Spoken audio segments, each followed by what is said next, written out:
Well, hello ladies and gentlemen, and welcome back to OLC TV for some more Total War 3 Kingdoms with the brand new Fates Divided DLC. A big thank you to CA for allowing me early access. Now there are a few things that I want to discuss with you today. First and foremost, we are going to be doing a faction preview of Cao Cao. And what we have on this page simply does not do justice for the amount of changes they have made to his faction. It is incredible, and actually it is trying as best they possibly can to strike a balance between the history and romance. And so I have a lot of praise for what they've done.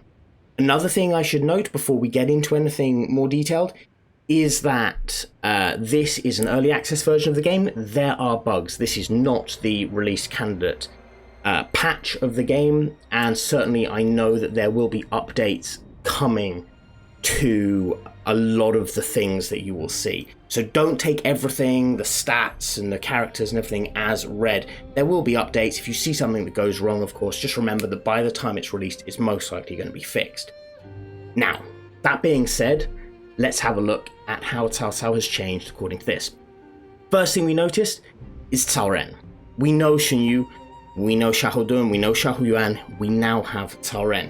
And Cao Ren has been made unique, and this is incredible. He should have been unique from the start, in my opinion. He was such an important character for Cao Cao, such an important supporting commander for Cao Cao, especially in the early days. But even then, when Cao Cao was beaten after Red Cliffs, he held the south for such a long time on his own. He was one of the last bastions against Guan Yu's attacks before Guan Yu was killed. Like, he is such an important character. And they have brought him in, and not only that, they have changed him from being a sentinel to a commander. Now this actually is a lot more accurate a representation of what Cao Ren really was. A lot of people who are Dynasty Warriors players, myself included, until I started to learn the history and study it, will have thought of Cao Ren as this sort of round ball in armor with a massive shield who's extremely good defensively. That just simply isn't accurate. He was a very solid defensive commander, but he was an equally solid offensive commander too. And he was used in many ways as this sort of sledgehammer of Cao Cao's to deal with problems when Cao Cao was not able to go there himself. He was one of Cao Cao's most trusted commanders. Xiahou Yuan was also a trusted commander, and Xiahou Yuan tended to operate in the west, especially towards the later period following the campaign at Guandu. However, having him as a vanguard does sort of suit him because he was known to be a little bit rash and operating too quickly without thought. Xiahou Dun, another top commander for Cao Cao, and again, like, you could argue he should be a commander, but also he operated more in the home base and he was more in charge of maintaining the supply lines and things like that. So having him operate as a champion, given the sort of food generation traits that they can have, seems to suit the game more, even if it's not 100% accurate. However, it's great to have Cao Ren in the game. And I should say as well, Cao Cao has so many more characters than this, because Cao Cao by 200 has 4 out of his 5 elite generals. Of course, Dian Wei is dead and Cao Ang is dead, but he has so much more, which we will look at when we started. As you can see here, he's still the strategic mastermind, of course. It's still diplomatic manipulation. His starting situation has changed to hard for this 200 CE start date, and we'll discuss why in a second. He's got schemes, which are quite interesting. We will go and have a look at those in game. He's got the Tuntian conscription, he's got the farming garrisons, and of course he has the tiger and leopard. But he has more units too, that again we will look at later. As far as his character goes, he of course is dutiful, he's ambitious, which doesn't matter too much like the negatives because he's the faction leader, but all the positives are great. He's suspicious, which is very, very useful. He gets extra spies, reduction in deployment, reduction cost in cavalry, and his character background has been updated for the 200 start date, and it goes as this. In the years since the tyrant's demise, Cao Cao has wisely moved from strength to strength. With the emperor now in his custody, all of China would seem to be laid before him, ripe for the taking. Still, he moves carefully. Yuan Shao holds the lands north of the Yellow River and has thus far been appeased. However, the ambitious warlord will surely seek to supplant Cao Cao and liberate the emperor. War is all but inevitable, thus Cao Cao must make his next move the best. Now let's explain that on this map. So you can see here the map has changed. They finally have Gongdu in the right place. Now I understand why they started him over in the west, because they didn't want to have Zhanglu and all of that stuff. But Gongdu doesn't really show up until around this time. He follows in a series of yellow turban rebellions that start in Runan, and he is, and should be in fact, an ally of Liu Bei. Liu Bei should not be where he is, he should be with Gongdu. But I understand Liu Bei's too important a character, so they have sort of conflated the timelines here a little bit, and they start off with Cao Cao in his "I'm going to crush Liu Bei for betraying me" mode, which is fair enough. I can forgive that, because it does sort of explain the background while still remaining a little bit faithful to the source material, and I include romance in that as the source material too. To the north you have Yuan Shao. Now if you look at that, Cao Cao has a massive centralized force with a vassal and an ally supporting him. He has rebellions to his, one of them that's threatening Shu, which is the capital where the emperor is kept, in Runan, and another one with Liu Bei. You have Yuan Tan here, you have Yuan Shi here, Gao Gan in the mountains, and Yuan Shao, who has all but annihilated the threats from Gongsun Zan, the last remaining threat of that era, even though Gongsun Zan is long gone, I shouldn't say long gone, a year gone, is Zhang Yan. Now, historically, Zhang Yan would hold out and would submit to Cao Cao and join him, and would be a thorn in the Yuan family's side for a little bit in the years following Yuan Shao's death.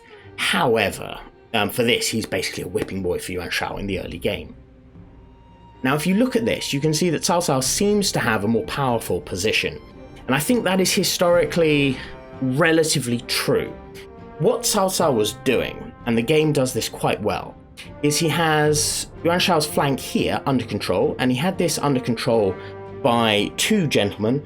One of them was Zhang Ji, and one of them was Du Ji, and they held this area with support from Xiahou Dun.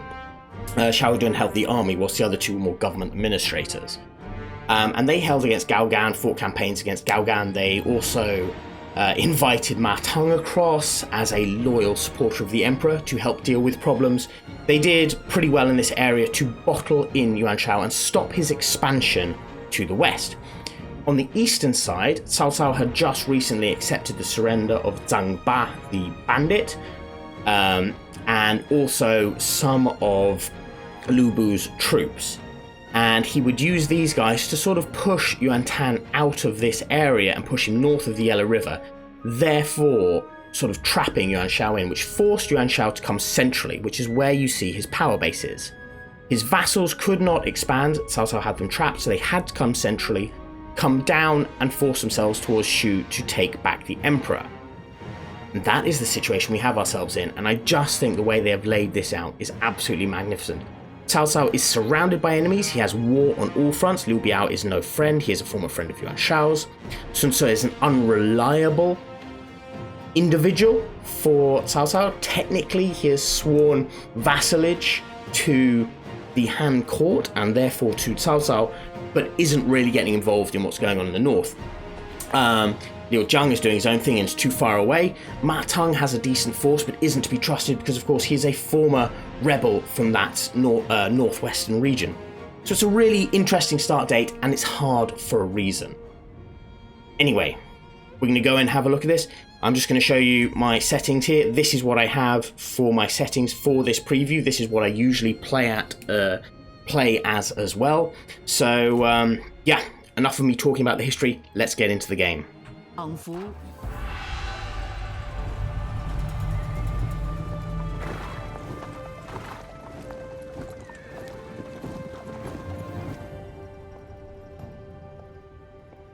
时势造英雄。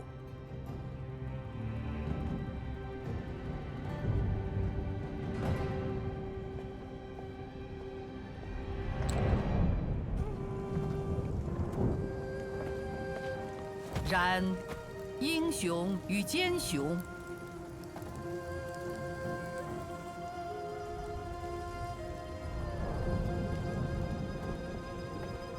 仅一线之隔。纵是天纵之才，孤掌亦将难鸣，只可为一时之杰。人尽事则，自然之理。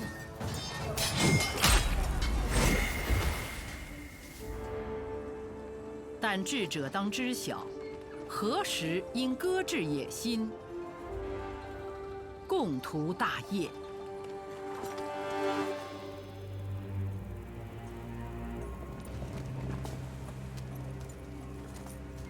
弱肉强食尽，分道扬镳时。生死存亡之局拉开帷幕，终焉之战，唯有一人能笑到最后。主公，您乃护龙近臣，统领着广阔疆域，却也引来众多诸侯觊觎。这些贪婪之辈，妄图将主公取而代之，以后其事。袁绍是眼前最大的威胁，他已统合河北，手下大将颜良与文丑忠心耿耿，阻挠我军北上。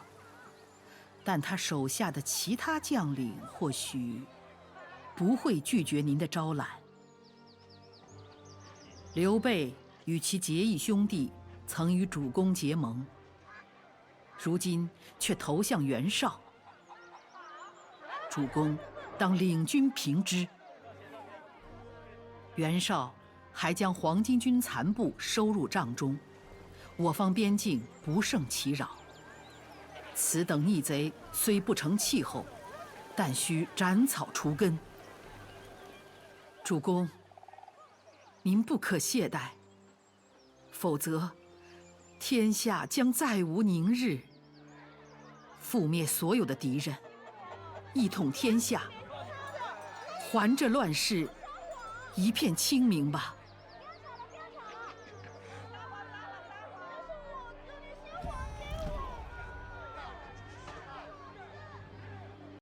Okay, so that is the new introduction. So here we start with the storm in the north. The inevitable has happened. As you always knew it would, your one-time ally Yuan Shao has declared you a tyrant and raised his forces against your own. Unfortunately, in the field you are outnumbered, vital supplies are running low, and you are now surrounded by enemies, all looking to topple your power. However, you know this land better than any of them, and if you are able to restrict the fight to your home territory with superior tactics and good advice, you will surely prevail. So your missions are repel Yuan Shao and his allies. He has a lot of vassals and allies, while you mount a counter-offensive. You have powerful officers within your faction, use them wisely. Cao Cao has the most powerful officers within his faction. Even arguably historically, he definitely had some of the finest generals in his faction. Ignore Romance's idea of who was good and who was bad. And he has, by 200 CE, got a huge bulk of that core together and have been fighting with him for a few years. And retaining hold of the Emperor is of the utmost importance. Of course it is. That is the reason for our power. The opening move. Across the Yellow River lies a region of great importance that will aid in establishing a strong battlefront on the enemy's territory. Crossing the river is a bold task, and there will surely be losses as you advance, but the gain from holding regions flanking both sides of the river will allow easy crossing for your forces as the war unravels. You must strike quickly. So, we need to control the following two settlements, either by direct ownership or through military allies. That is Dong Puyang, which we have, and Hene Jiaoge, which Yuan Shao has. Yuan Shao has the equivalent of this mission. I think the text is the same, but of course he holds Hene, and Cao Cao holds Dong. And the Battle of Guan Yu, which is an excellent pun.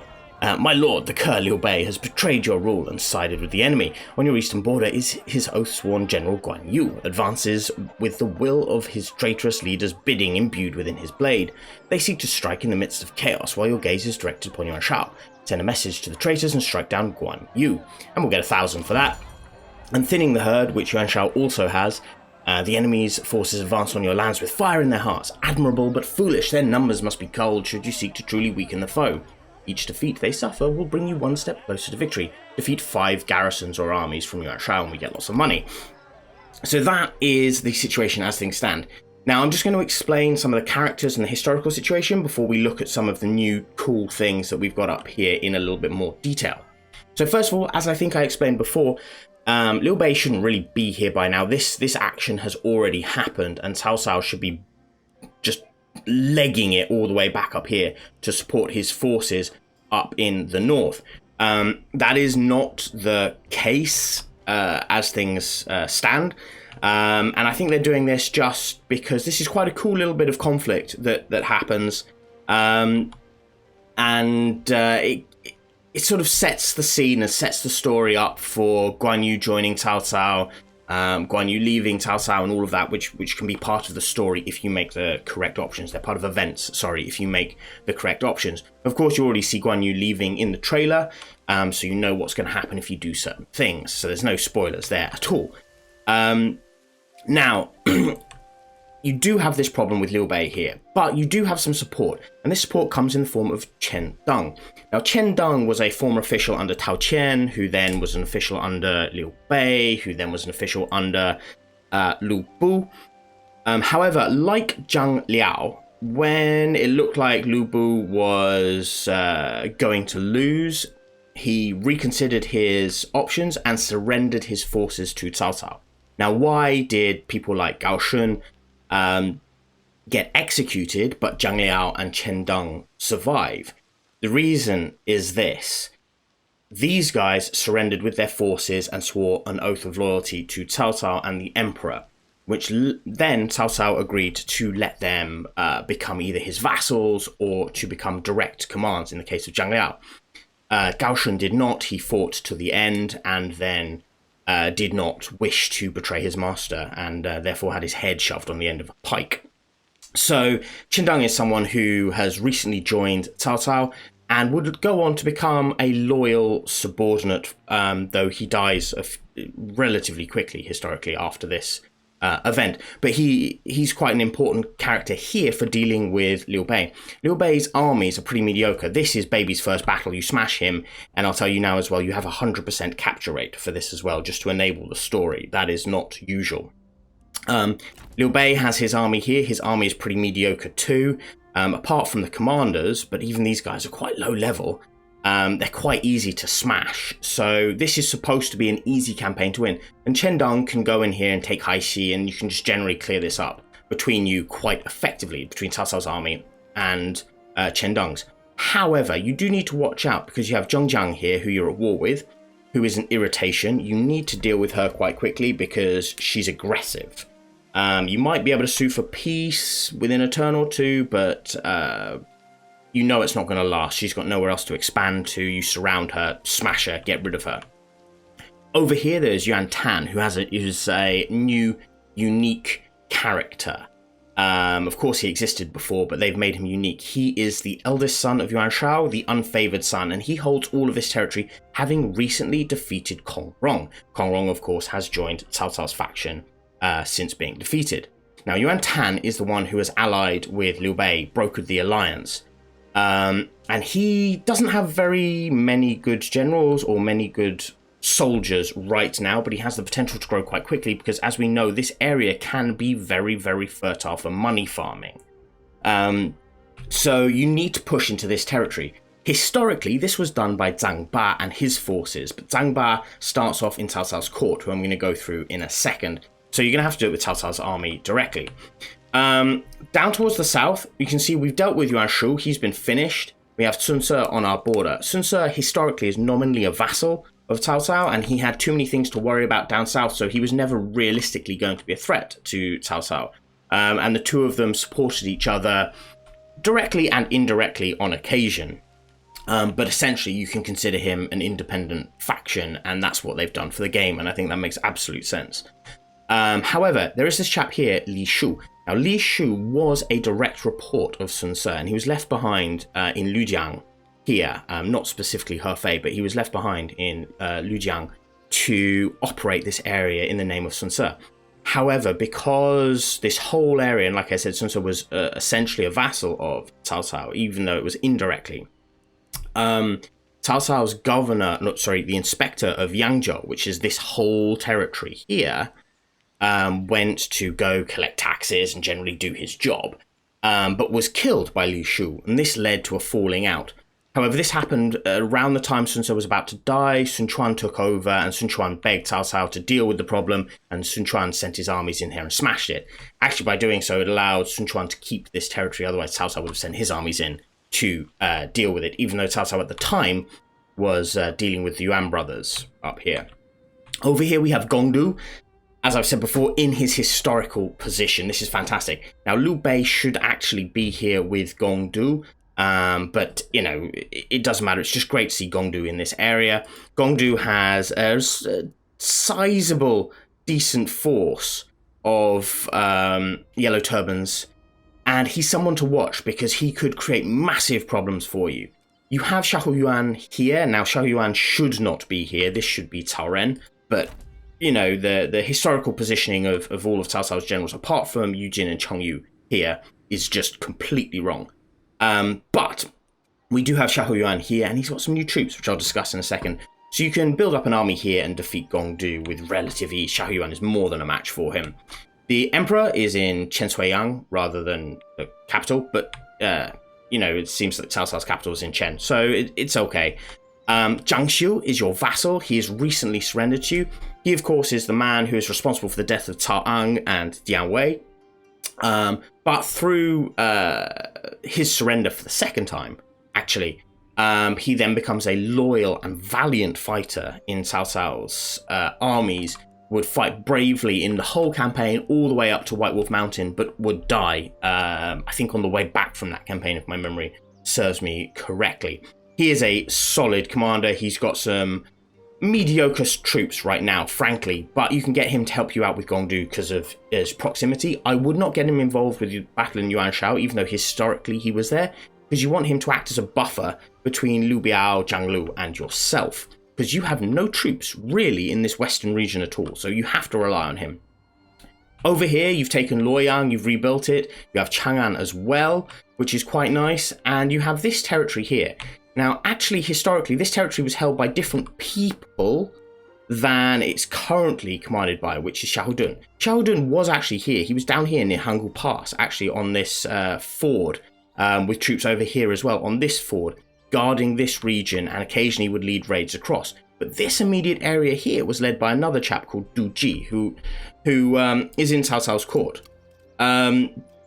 We may as well get to it now. So Cao Cao's court is great. You can see we have some incredible generals. We've got the Xiahou Dun, Xiahou Yuan, Yu Jin, who has been made unique, absolutely incredible. He was one of Cao Cao's earliest majors, his technical rank, who then rose up to be one of the finest generals in China at the time.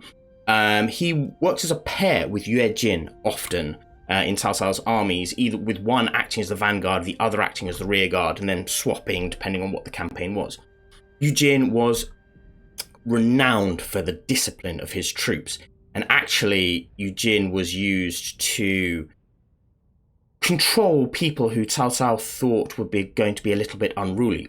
Yu Jin also has a reputation for actually attacking Cao Cao's Qingzhou troops when they disobeyed orders. He was brutal, and Cao Cao quite enjoyed him. Unfortunately, his reputation was diminished after he surrendered to Guan Yu in the latter stages of Guan Yu's life, when he was trying to push up north, fighting against Yu Jin, against Peng De, against Cao Ren.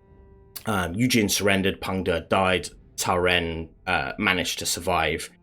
So his reputation was tarnished then, but actually he was an incredible commander, and it's great to see him get some unique artwork. He also has these unique weapons as well, fear and discipline, which suits him because he was intimidating. And he was very, very brave. So I quite like this. Unfortunately, a lot of Cao Cao's generals have got this traits all along the bottom here rather than along the top, which is not how I fight. I know that will suit certain people, so I can't complain too much. But it does seem that Yuan Shao's all go across the top and Cao Cao's go all along the bottom, and I don't quite understand their reasoning for this. He has tempered deflection, but you can get tenacity of steel with the next level up and make him a very effective duelist. And he has impenetrable redoubt, which is absolutely incredible if he is defending. This only comes in if he's defending. He was a very solid defender. We've got Cao Ren, who's been made unique and switched to commander, as we've discussed before. He doesn't have any unique fighting weapons, but he does have this awesome honor manifested and this new trait here, Heavenly Presence, which allows a heal and a morale boost as well on the battlefield. Xunyu Yuejin, Xu Huang, Cheng Yu, all of these great guys. Cheng Yu, of course, was a ruthless pragmatist, one of Cao Cao's finest and oldest advisors available to him in the early stages after Liu Dai was killed by the Yellow Turbans. He came over, very loyal, very effective man. There are stories about him providing food through some unscrupulous means to Cao Cao's army during this campaign. Jia Xu, of course, we know, who has come across from Jiang Xiu. Mao Jie, who is the enforcer of morals. Actually, Yuan Shao has his equal, Cui Yan. Cui Yan would never really achieved anything under Yuan Shao, but he would join Cao Cao following Yuan Shao's defeat. And the two of them worked together to sort of oversee the recruitment of individuals who are entering Cao Cao's court for position. That's why he's the enforcer of morals. Cui Yan, of course, had a bad end. He eventually was forced to commit suicide after some court intrigue. Mao Jie was only disgraced, but they were with Cao Cao basically to the end of their lives. Du Ji, the model governor, for whatever reason they've made him a vanguard. He wasn't. He was a governor, but he held Hedong here and was trying to box in Gao Gan and was doing it very effectively from this side. He, of course, was friends with, if we scroll down here, Zhang Ji, who was holding this area here, Jingjiao, for Cao Cao. Now, Zhang Ji had recently surrendered to Cao Cao, and he actually became a very loyal governor of this area and acted as an envoy mediating between Cao Cao's court and Ma Teng to get Ma Teng to help in dealing with problems over here as well. We, of course, have Lady Bian, Guo Jia, Zhang Liao, who we all know about. Zhang Ba, of course, who previously was a bandit faction. He has now joined us. Zhang Ba, as I said, should be holding his own army and be raiding Yuantan. And actually, he wins this. He wins this hands down historically and starts to push across the river. He should be supported by Yin Li, who was his subordinate. He was a bandit / freedom fighter in the area. He has a nickname, Lu which suggests his appearance was quite dark and dirty.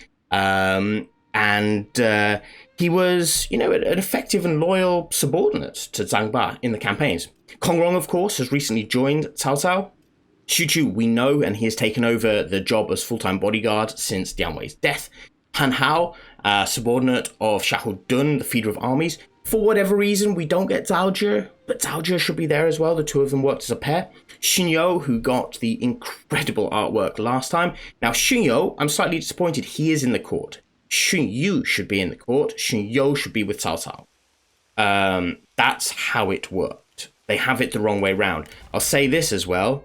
He is a battlefield strategist, not an administrator. It should be all up here. This pisses me off. But anyway, Wang Lang, of course, he becomes part of Cao Cao's court.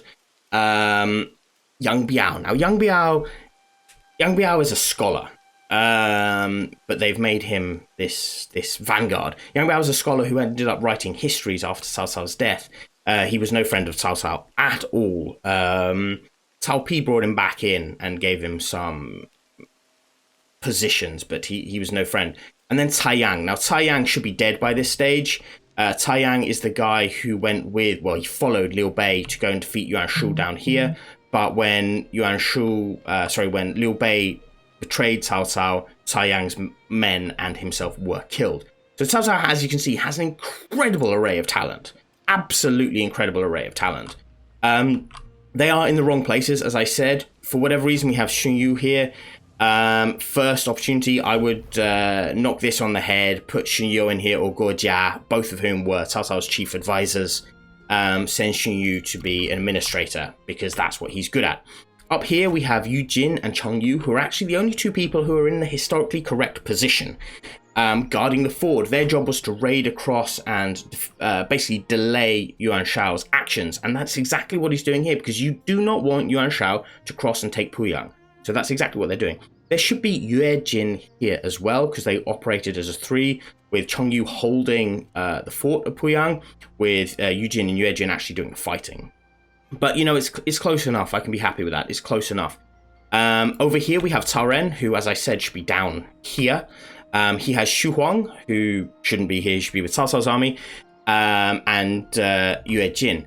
Now, Yue Jin, as I said, should be over there. These guys shouldn't be here. This whole area here, there were forces along this area guarding generally, but there was no major threat from Yuan Shao's troops coming that way. They were all crossing here, so this was just nominal forces. However, for the sake of the game, they are here to negate this chap, Zhang He, who I'll talk about a little bit more in Yuan Shao's preview, but Zhang He, of course, is the 5th of Cao Cao's 5 elites, and they've changed him to be a sentinel. He has a cool new weapon. He has some incredible semi-strategist-like skills. He's a cross between a strategist. Don't read too much into his cunning. His traits and everything else are a cross between a strategist and a sentinel, and him being changed from a vanguard to a sentinel now makes all of Cao Cao's 5 elites sentinels, which I think suits them slightly better. And of course, Wen Chou, who is here, has got the unique treatment. Now, this army here isn't very good. Your army here isn't very good either. If we're talking about balance, they sort of cancel each other out, which is quite nice. Up here, we have Shahudun, who I said should be down here guarding, but he's not. He's up here, and he has to deal with Gao Gan, and Gao Gan's forces are absolutely shocking. So you can jump in here and smash this place to bits with your forces if you need to. Now, that is the general overview. What we should do now is just have a quick look at the new troops available, because we have a fair few. So if we slide over here, we can see things. We have the Qingzhou troops. Now, Qingzhou assault troops, these are new, shielded, one-handed G carrying soldiers, and they're part of the Qingzhou army. The Qingzhou army was a force from this region here, Yellow Turbans, that actually killed Liu Dai and led to Chengyu coming over to Cao Cao. Cao Cao forced them to surrender, and many of them joined the ranks of his Qingzhou army. Many people seem to think the Qingzhou army were this elite force. They were not. They were a relatively unruly mob. History only has a few mentions of them directly. The first being about their formation as Cao Cao's first sort of major army, actually, other than his own personally recruited troops. These were his first proper army. But also for them being generally disorganized and disobedient. Like I said before, Yujin had a situation where he actually attacked them. Like full-on formed his men up and attacked the Qingzhou army for disobeying orders. They rioted after Cao Cao's death and looted the capital, so Cao Pi had to appease them with money. They were not a well-behaved group of people, and they are suited in this way because they have low morale, much like the Yellow Turbans that they came from. Actually, when we look in the battle, they have very similar appearance. But they do hit quite hard, and they have some cool little bonuses that we'll see in the battle that can make them really quite dangerous. They are, however, unruly and can disobey your orders, which again I think is thematically perfect. They have the Qingzhou halberds, which are basically long two-handed pikemen. They have a generally longer pike, I think, than regular G troops, and they'll get shot to pieces. I'm not particularly keen on them, but they can hit quite hard. And then light spear infantry with a shield, anti-cav, but same idea, just with a spear. They're not quite as good as spear guards, frankly, so I wouldn't get them if you could get spear guards. What we also have are these new tiger cubs too. Now, these tiger cubs are pretty quick for medium troops. You can see that we don't have an equivalent here. Here, like 78 for the heavy because they're in Cao Cao's thing, but 94 because they're with Cao Cao. Okay, normally they'd be 75 on their own. But you can see they're a good deal quicker than, say, for example, any heavy cavalry. They're medium cavalry. They are more melee focused. They're anti-missile. They are basically your tiger and leopard cavalry without a spear. They're really, really handy. So the new troops for Cao Cao are incredible. He also has access to the Northern Army eventually, but he needs to reach rank 7 and get the ancillaries. And obviously at this stage of the game, right at the beginning, we don't have that. When you watch my Let's Plays, we'll be going through those guys in detail. Now, checking out the things up here before we get to the battle. First of all, we have schemes. Now you see here, Cao Cao has credibility, okay? And his credibility will affect schemes. Schemes are awesome. This is a whole new way of absolutely fucking over your enemy. You can affect armies, commanderies, factions, characters, and different things can be targeted to different people for different effects, and they'll all cost an element of your credibility. So if you save up your credibility, they will work better. So as you can see here, an owl to seek an owl. It has some flavor text. Only the talented can see talent in others. So when a rival administration requires new recruits, you want them to pay a premium. Send out scouts across the land in search of those rare individuals who can tell a general from a rice farmer and make sure they know their worth. Basically, you're acting as a middleman and creaming the profit. So it's 25% redeployment cost for troops, which is just incredible if you wanted to knock a general out for a while. And they have others here which can affect different things.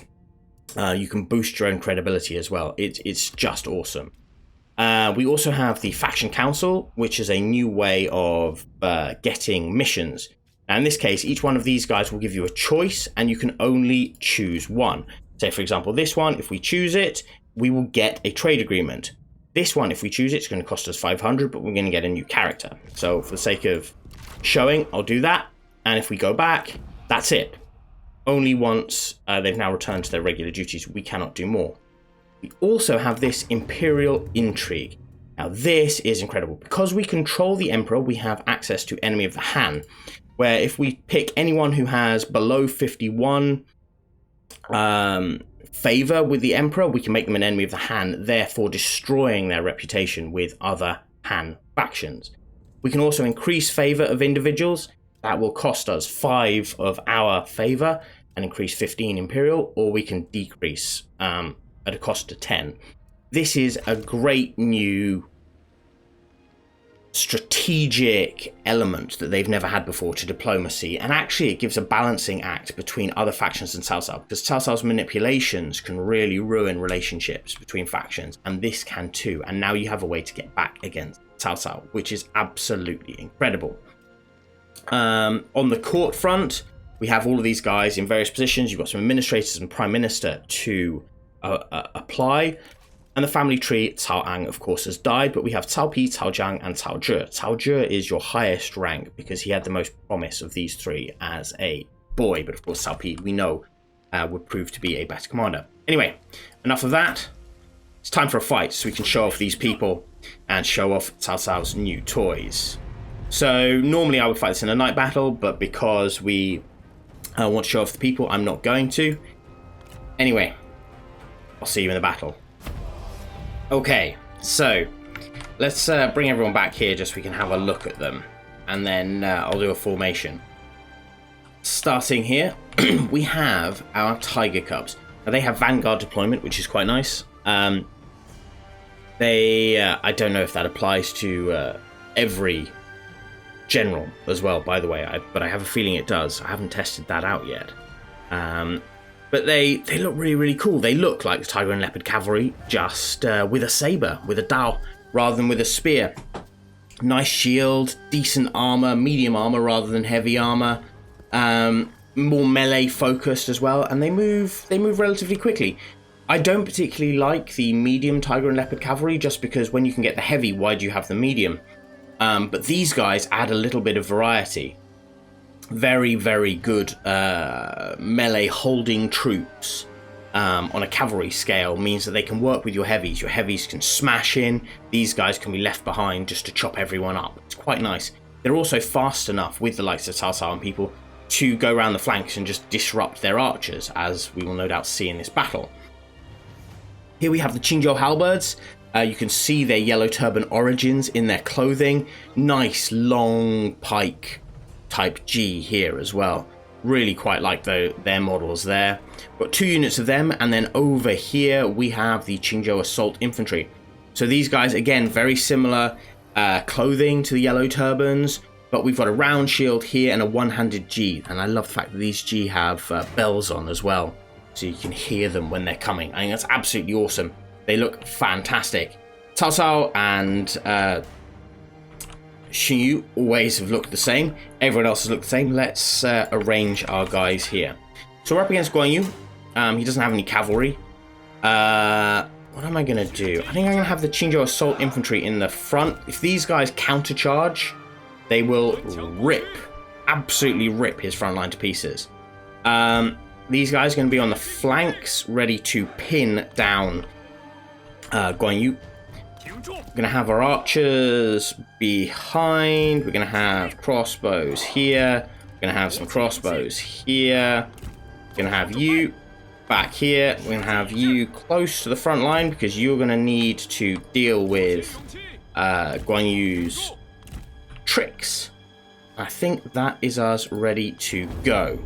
Let's just quickly, no dueling, none of this and none of that. Let them come up to us. Cav, I'm going to have move wide round. I'm going to leave Cao Cao out of it as well because he's got a super fast horse in Shadowrun. You can see that 144 speed. Guan Yu doesn't have red hair. We do. I haven't shown you that yet, but some of the ancillaries we get at the beginning, one of them is red hair. Why? Because we've just killed Lu Bu, so we have red hair. And we haven't yet captured Guan Yu, so we haven't given it to him. This also gives us the option to just decide maybe Guan Yu doesn't deserve red hair. Maybe we can give it to someone else. Xiahou Yuan looks like he needs a new horse, for example. So that's quite a nice starting present, I think. Anyway, so he's approaching us here. As you can see, no special horse. He moves at 97, so we can outrun him with Cao Cao, which is quite nice. We can't really outrun him with Xinyu, so we need to stay ahead of the game with him. He's got his cool weapon. He's got his spinny, which we need to negate. Love the fact that we have Treb, because that means that they have to attack us rather than us attacking them. Does make life slightly easier. As soon as the archers are in range, we're going to rip into his frontline troops. And then once he's left behind some archers, that's when we're going to go in with the cavalry. So they've started to see that my cavalry is over here. They're starting to move in response. You can see there. My archers are already beginning to go. You boys, come over here. Come a little bit further back. They haven't split as much as I wanted them to. They've left a unit there, have they? Well, that's not a problem. Go. And go. And go. Right, here they come, here they come. Sheer weight of arrows, and of course crossbows as well. Crossbows, I haven't used crossbows a huge amount in my campaigns, but I do love them. I absolutely love them. They are so good. Guan Yu is coming back because he's seen Cao Cao. We need to watch that because he will beat Cao Cao up. Charge. And charge. In we go. Come on, cavalry. Smash these guys. Cut through. Cut through, cut through, cut through. Right. You're coming back this way, my man. Good lad. Good man. Go chase. Go chase. If he gets dragged off, that's absolutely fine. Reform, because they will come back. And reform. Reform, let him come back. Boys, let's go back down this way now. Bringing the cavalry back. We've barely lost any because, of course, they are tiger and leopard, even though one of them is called a tiger cub. They are hard to kill. We want to bring them back because then we can bring Guan Yu back and just get rid of him. Their troops here are going to keep coming back and coming back, coming back. That's not really a problem.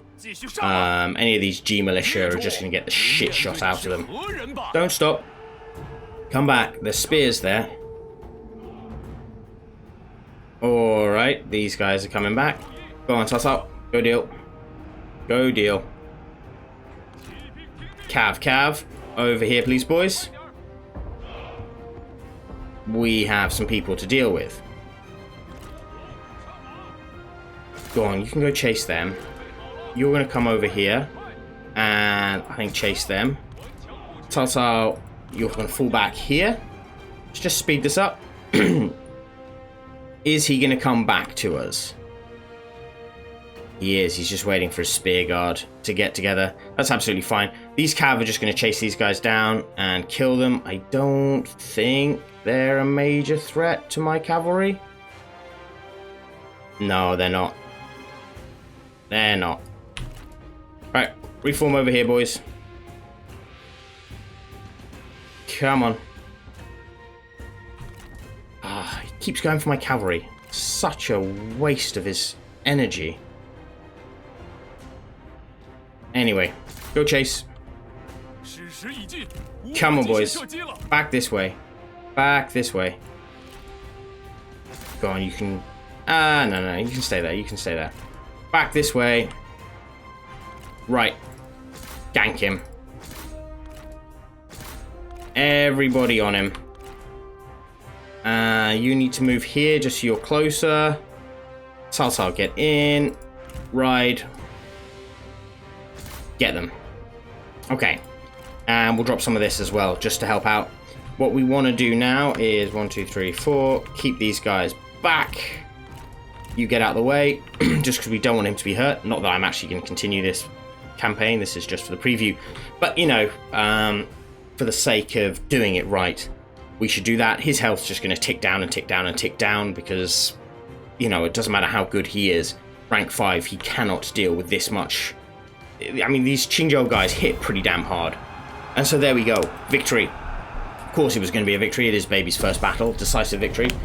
Guan Yu can kill a fair amount of your men, but in this one he only killed 41, which is quite nice. We could have done a lot more damage to his army, but he kept chasing my cavalry. So that's why he killed less, and why we killed less.